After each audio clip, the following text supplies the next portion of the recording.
Hello दोस्तों, कैसे हो। जैसा कि पता ही है कि नवोदय विद्यालय समिति ने मेस हेल्पर और जितने भी एनपीएस में नॉन टीचिंग पोस्ट का वैकेंसी निकला हुआ था उसका एग्ज़ाम डेट अनाउंस कर दिया है।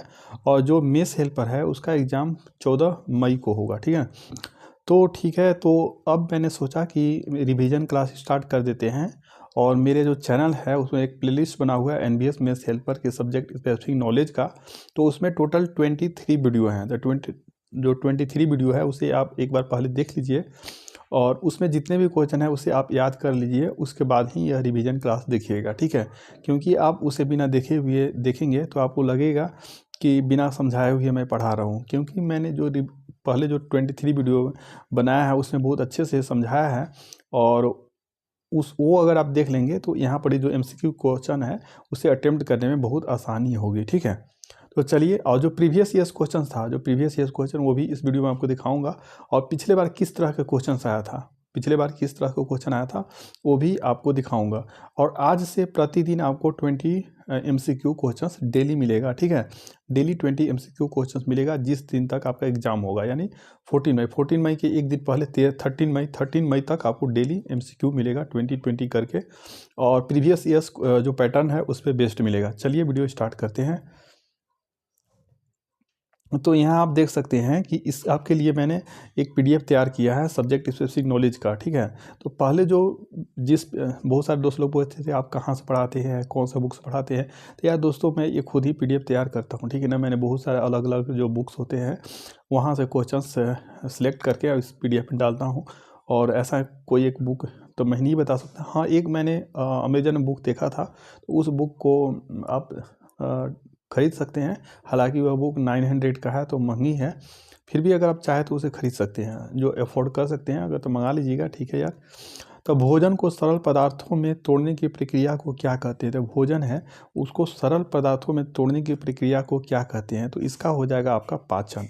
जो डाइजेशन होता है, तो डाइजेशन में हम लोग क्या खाते हैं, मुंह से खाना खाते हैं तो उसके दांत चबाती है, उसके बाद वह आपका ग्रसनी से होते हुए पेट अमाशय वगैरह में जाती है, उसके बाद आंत से होते हुए जो खाना पचता है। तो इस पूरा जो प्रोसेस है उसको डाइजेशन बोलते हैं और हिंदी में पाचन बोलते हैं। तो भोजन को सरल पदार्थों में तोड़ने की प्रक्रिया को क्या बोलते हैं, पाचन। तो इस तरह के क्वेश्चंस आपके, क्योंकि जो न्यूट्रिशन वाला चैप्टर है, न्यूट्रिशन यानी पोषण वाला है, तो पोषण से आपका ये है, आपने पता ही है कि आपको जो सब्जेक्ट स्पेसिफिक नॉलेज है उसमें 3-4 टॉपिक ही है। एक पोषण है, एक भोजन है, ठीक है, और इंडियन फूड एंड स्वीट्स है। ठीक है, और एक है आपका अथी क्या बोलते हैं, स्वच्छता से है। ठीक है ना, तो मतलब हाइजीन से संबंधित चैप्टर है। तो सारे जो टॉपिक वाइज आपको मिलेगा। ठीक है, तो चलिए, मनुष्यों में प्रोटीन का पाचन कहाँ शुरू होता है। प्रोटीन है तो प्रोटीन का पाचन कहाँ से शुरू होता है, तो पेट में होता है, पेट से शुरू होता है। तो यहाँ पर ही केवल आपको एमसीक्यू क्वेश्चन मिलेगा, ज़्यादा एक्सप्लेनेशन नहीं मिलेगा। ज़्यादा एक्सप्लेनेशन देखना है तो आपको जो 23 वीडियो का सीरीज है वहाँ से आप जाकर देख सकते हैं। ठीक है, क्योंकि यहाँ पर ही आपको मैक्सिमम से मैक्सिमम क्वेश्चन अटेम्प्ट करवाना है। तो जो क्वेश्चन बता रहा हूँ उसे आप याद कर लें। मनुष्यों में प्रोटीन का पाचन कहाँ शुरू होता है, तो पेट से हो जाता है। ठीक है, यकृत कौन सा पदार्थ स्रावित करता है। तो यकृत है, तो यकृत को कौन सा पदार्थ स्रावित करता है। तो यकृत है पित्त स्रावित करता है। पित्त को इंग्लिश में बाइल बोलते हैं, तो यकृत है पित्त स्रावित करता है। ठीक है, अगला है पेट में हाइड्रोक्लोरिक एसिड की क्या भूमिका है। तो आपको पता ही है कि पेट में बहुत सारी ग्रंथियाँ होती हैं, तो उससे हाइड्रोक्लोरिक एसिड भी निकलती है। तो उस एसिड का काम क्या है, वसा को तोड़ना, बैक्टीरिया को मारना, प्रोटीन को पाचन या विटामिन को अवशोषित करना। तो इसका सही आंसर हो जाएगा आपका बैक्टीरिया को मारना। आपको पता ही है कि खाना खाते हैं तो उसके साथ बहुत सारे बैक्टीरिया भी, हानिकारक बैक्टीरिया कभी कभी चल जाती है, तो उन बैक्टीरिया को मारना ही काम है। ठीक है, HCl का, हाइड्रोक्लोरिक एसिड का।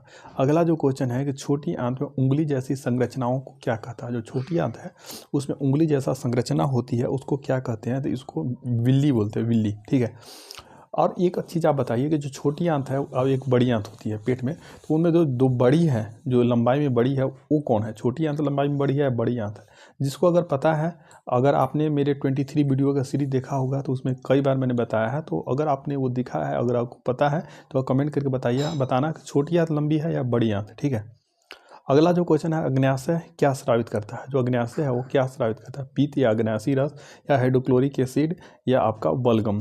तो ये अग्न्यासी रस है ना, पेनक्रियाज। अग्न्याशय को हिंदी में, इंग्लिश में पेनक्रियाज बोलते हैं। तो वो अग्न्यासी रस स्रावित करता है। मनुष्यों में जो छोटी आंत लगभग कितनी लंबी होती है? जो छोटी आंत है उसकी लंबाई लगभग कितनी होती है? इसका आंसर, सही आंसर हो जाएगा 7.5 मीटर। छोटी आंत की लंबाई लगभग कितनी हो जाएगी? 7.5 मीटर। ठीक है। अगला जो क्वेश्चन है, अमीबा भोजन कैसे ग्रहण करता है? अमीबा वाला जो क्वेश्चन मैंने डाला है, लेकिन हालांकि यह आपका आउट ऑफ सिलेबस है तो इसको स्किप ही कर देते हैं। क्यों? क्योंकि आपका जो मानव में जो पोषण है, ह्यूमन बींग्स में, क्योंकि आप मेस में काम करते हैं तो अमीबा से आपको तो डील नहीं करना है, आपको ह्यूमन बींग से डील करना है ना। आदमी के बच्चे आपके मेस में खाएंगे तो अमीबा वगैरह से क्वेश्चन नहीं आएगा, तो इसे स्किप कर देते हैं। ठीक है। अगला जो है, पेट में पाचक रसों की क्या भूमिका है? जो पेट में पाचक रस होते हैं उसकी क्या भूमिका होती है? तो भोजन को स्वादिष्ट बनाना, भोजन को सरल पदार्थ में तोड़ना, भोजन को ठंडा करना या भोजन को लंबे समय तक संग्रहित करना। तो भोजन को सरल पदार्थों में तोड़ना। जो भी हम लोग कार्बोहाइड्रेट खाते हैं, प्रोटीन खाते हैं ना, मतलब भोजन में लेते हैं तो कार्बोहाइड्रेट, प्रोटीन, वसा, इस टाइप से, तो उनको सरल पदार्थों में तोड़ना, मतलब ये होता है काम अब पाचक रस का। जो पाचक, जो एंजाइम होते हैं, ठीक है ना, तो एंजाइम का काम, पाचक रस एंजाइम होते हैं। ठीक है ना। पित्त कहाँ जमा होता है? तो ये अभी ऊपर बताया था, पित्ताशय में। पित्त कहाँ जमा होता है? पित्ताशय में। और पित्ताशय आपका यकृत में होता है, यकृत होता है उसी में पित्ताशय होता है। तो बड़ी आंत का प्राथमिक कार्य क्या होता है? एक छोटी आंत होता है, एक बड़ी आंत, तो दोनों का काम भी आपको पता होना चाहिए क्या होता है। तो बड़ी आंत का प्राथमिक कार्य क्या होता है? तो पानी और लवणों को अवशोषित करना। भोजन में जो पानी और लवण होते हैं उनको अवशोषित करना, पानी और लवण को अवशोषित करना। ठीक है ना। तो ये आपका बी हो जाएगा। और जो छोटी आंत का काम क्या होता है, अगर पता है तो आप कमेंट करके जरूर बताना। ठीक है। अगला जो क्वेश्चन है, मुंह में लार का उत्पादन किस कारण से होता है? मुंह में जो लार होता है उसका उत्पादन किस कारण से? भोजन को देखना, भोजन निगलना, भोजन पचाना या पोषक तत्वों को अवशोषित करना, किस कारण से होता है? तो जब भोजन हम देखते हैं, जैसे ही आप देखें कि कहीं स्वादिष्ट भोजन आपको दिख गया तो आपको भोजन मुंह में लार आ जाता है। अगर आप कुछ ऐसे चीज़ देखते हैं जो स्वादिष्ट आपको नहीं लगे या कुछ ऐसे दूसरी चीज़, तो आप देखते होंगे कि मुंह में लार नहीं आता है। लेकिन जैसे ही आपके सामने कुछ स्वादिष्ट चीज़ हो जो आपको पसंद का हो, देख लेते हैं तो अक्सर लार आ जाती है। ठीक है। कोई ज़रूरी नहीं है, लेकिन अक्सर आ जाती है। दांतों की सड़न मुख्य रूप से किसके कारण होते हैं? दांतों में जो सड़न लग जाते हैं, दांत सड़ने लगते हैं, वो किस कारण से होते हैं? तो बैक्टीरिया द्वारा उत्पादित एसिड से बहुत जल्दी निकलना, खाना जल्दी निकल लेते हैं उसके कारण, या बहुत अधिक प्रोटीन खाने से, या लार की कमी से? तो बैक्टीरिया द्वारा उत्पादित एसिड के कारण, बैक्टीरिया द्वारा उत्पादित एसिड के कारण, इसके कारण दांत में सड़न लगने लगती है। और इसके कारण अगर आप मतलब 2 बार दांत ब्रश करेंगे सुबह और शाम, तो जो दांत अच्छे से क्लीन हो जाएगा, तो उसके जो आपको दांत में सड़न लगने से उससे बचाव हो सकती है। ठीक ना। तो अगला जो क्वेश्चन है, प्रश्न है, खाने के बाद मुंह क्यों धोना चाहिए? खाने के बाद मुंह क्यों धोना चाहिए? ये आपका हाइजीन से संबंधित हो जाएगा ना। तो इसका आंसर हो जाएगा बी, भोजन के कणों को हटाने और बैक्टीरिया को कम करने के लिए। भोजन को जो कण है उसको हटाने और बैक्टीरिया को कम करने के लिए। ठीक है ना, ताकि दांत पे सड़न न लगे। ठीक है। 15वां जो क्वेश्चन है, भोजन विषाक्तता, यानी फूड पॉइजन हो जाता है ना, तो उसको क्या बोलते हैं? Food poison. तो फूड पॉइजन का एक सामान्य लक्षण क्या है? जैसे कि आपको देखता है कभी कभी आप खाना खा लेते हैं तो पेट में जलन होती है, उल्टी जैसे, वोमिटिंग जैसे होने लगती है, तो यह तो भोजन विषाक्तता होता है, फूड पॉइजनिटी। उसका लक्षण क्या है, कैसे पता चलता है किसी को फूड पॉइजन हो गया? तो खांसी, छींकना, दस्त और खुजली। तो यह जो दस्त है, दस्त, यह सही आंसर है, दस्त। ठीक है। तो दस्त आपका सही आंसर हो जाएगा। ठीक है, दस्त। अगला जो क्वेश्चन है कि दस्त से पीड़ित व्यक्ति को क्या देना चाहिए? अगर कि कोई व्यक्ति दस्त से पीड़ित है तो उसको क्या देना चाहिए? तो यहाँ पर ही जो ठंडे पेय, ORS और गर्म चाय या दूध, तो इसका सही आंसर हो जाएगा ORS। आप देखते होंगे कि किसी को पतला पैखाना वगैरह होने लगता है तो उसको ORS दिया जाता है, उल्टी होती है तब भी। ठीक है। तो मुख गुहा में क्या होता है? मुख गुहा में क्या होता है? तो पोषक तत्वों का अवशोषण, वसा का पाचन, भोजन का अंतर्ग्रहण और प्रारंभिक पाचन, भंडारण, भोजन का भंडारण। तो भोजन का अंतर्ग्रहण, मुख से क्या करते हैं? भोजन का अंतर्ग्रहण और प्रारंभिक पाचन। दांत वगैरह क्या होते हैं मुंह में, उसको छोटे छोटे पीस में, टुकड़े में कर देते हैं, और मुंह में लार वगैरह भी रहती है जो स्टार्च का पाचन में मदद करती है। ठीक है। अगला जो क्वेश्चन है 18, भोजन में पाचन में जीभ की क्या भूमिका? पाचन में जीभ की क्या भूमिका है?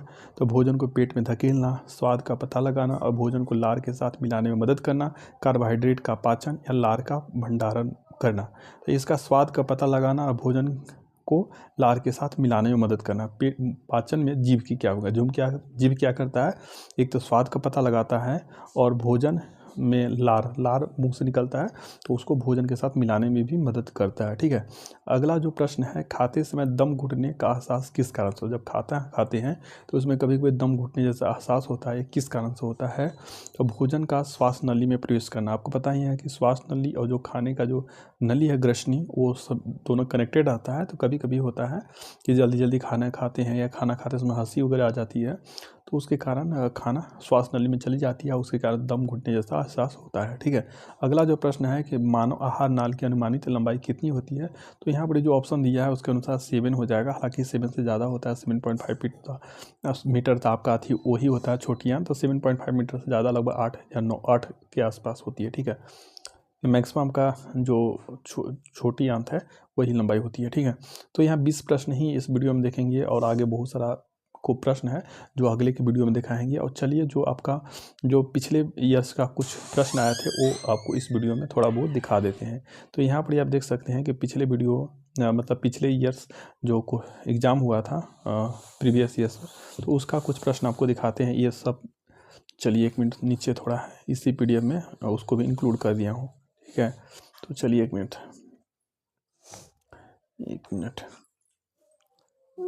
ये वाला PDF में नहीं है, उसको दूसरे PDF में है, तो उसको कल का वीडियो में आपको दिखाएंगे। ठीक है दोस्तों, कल का जो वीडियो आएगा, हालांकि इस वीडियो में हाँ यहाँ देख सकते हैं इसी में है।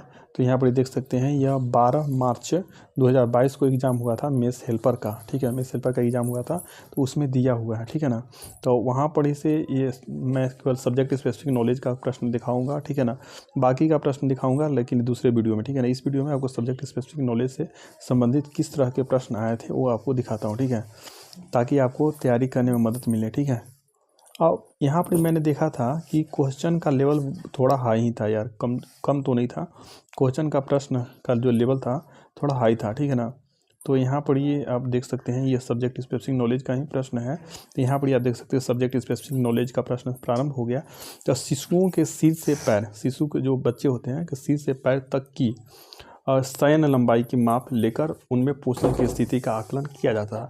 जैसे बच्चे होते हैं उसमें पोषण की स्थिति कैसी पोषण है उसका आकलन कैसा किया जाता है। शिशुओं के सिर से पैर तक की लंबाई, तो शिशुओं के सिर से पैर तक की लंबाई आप देखते होंगे कि बच्चे को लेकर आप छोटे बच्चे को डॉक्टर के पास जाते हैं तो सिर से पैर तक की लंबाई देखती है, लंबाई उसका सही ग्रोथ हो रहा है कि नहीं, उसी के आधार पर पोषण का आकलन किया जाता है। तो यह जो आपका न्यूट्रिशन से संबंधित है। उसी तरह से एक और प्रश्न आपको दिखाता हूँ कि मानव जीवन चक्र, जो मानव का लाइफ साइकिल होता है, किस अवधि में विकास दर सबसे तेज होता है। तो मानव सबसे पहले बच्चा रहता है शिशु अवस्था में, उसके बाद एडोलसेंस होता है, मतलब उसके फिर उसके बाद फिर आप युवापन, ठीक है ना, उसके बाद बुढ़ापे आता है। तो किस अवस्था में उसका ग्रोथ सबसे ज़्यादा होता है। जो शिशु अवस्था होता है, शैशव अवस्था, उस अवस्था में आप देखते होंगे कि छोटे बच्चे उसकी लंबाई बहुत तेज़ी से बढ़ती है। तो यहाँ पर बचपन में नहीं, व्यस्तता में नहीं, जो शैशव अवस्था रहता है उस अवस्था में तेज़ी से बढ़ती है। जो ग्रीन है वही सही आंसर है। ठीक है ना, अगला है कि दालों में जो दाल होते हैं, पल्स होते हैं, वे निम्न से कौन सा आवश्यक अमीनो अम्ल प्रचुर में मात्रा में होता है। ठीक है, प्रोटीन आपको पता है कितने तरह के अमीनो अम्ल से बने होते हैं, अगर पता है तो प्रोटीन कितने तरह के अमीनो अम्ल से बने होते हैं ये आप बताना। और दाल में कौन सा अमीनो अम्ल प्रचुर मात्रा में पाया जाता है, लाइसिन नामक अमीनो अम्ल प्रचुर मात्रा में पाया जाता है। ठीक है, और निम्न में से कौन सा आवश्यक अमीनो अम्ल में धान्य की कमी होती है, धान्य की कमी होती है, तो लाइसिन। और कुछ ऐसे प्रश्न हैं जो आपको समझ में नहीं आ रहा होगा तो उसे रट जाइएगा। ठीक है, किसी व्यक्ति की ऊर्जा आवश्यकता होती है तो शारीरिक गतिविधियों के लिए ना, जो शारीरिक गतिविधि होती है, फिजिकल एक्टिविटी होती है, उसके लिए आपको ऊर्जा की आवश्यकता होती है। तो इस वीडियो में आपको टोटल 5 प्रीवियस ईयर्स का क्वेश्चंस कराएं और 20 नए क्वेश्चंस कराए थे। टोटल 25 क्वेश्चंस हो गए और हर वीडियो में आपको 20 नए क्वेश्चंस और 5 प्रीवियस ईयर्स क्वेश्चंस कराया जाएगा। ठीक है, तो इस वीडियो को डेली आप देखिएगा और मैक्सिमम लोगों को शेयर कीजिएगा। ठीक है, क्योंकि अगर आप मैक्सिमम लोगों को शेयर करेंगे और मैक्सिमम व्यू आएगा तभी मुझे भी मोटिवेशन मिलेगा और मैं भी वीडियो बनाऊंगा। अगर आप मैक्सिमम लोगों को शेयर करेंगे व्यू कम आएगा, अगर नहीं शेयर करेंगे तो व्यू भी कम आएगा, व्यू कम आएगा तो मोटिवेशन भी नहीं रहेगा और फिर मैं भी दूसरे टॉपिक पर स्विच कर जाऊंगा। ठीक है, इसलिए आप कोशिश कीजिएगा कि मैक्सिमम लोगों को, जितने भी आपके फ्रेंड लोग हैं जो भी फॉर्म भरे हैं, उनको शेयर कर दीजिएगा। ठीक है, तो अगर वीडियो पसंद आया तो उसे लाइक करें, चैनल को सब्सक्राइब करें एंड शेयर दिस वीडियो, ठीक है, to your friends and relatives. Thank you.